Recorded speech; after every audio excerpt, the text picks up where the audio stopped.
नमस्कार, सनी भौकाल म्यूजिक में आप सबका स्वागत है। हम बानी भोजपुरी गायक सनी दुलारू, आप सबका छोट भाई।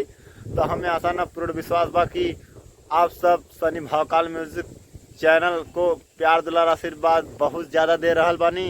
तो हम आज बहन जी के एक दो लाइन के गीत आप लोगन के बीच में भेज रहल बानी।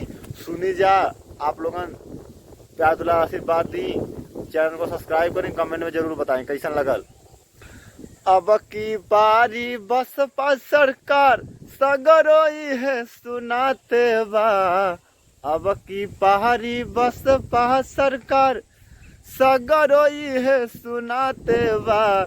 जिला भदोही के बच्चा बच्चा दादा चौहान जी के साथे बा।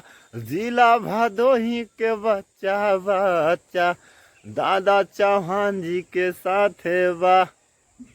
महिलाओं को सम्मान दिलाना है तो हाथी का बटन दबाना है। धन्यवाद।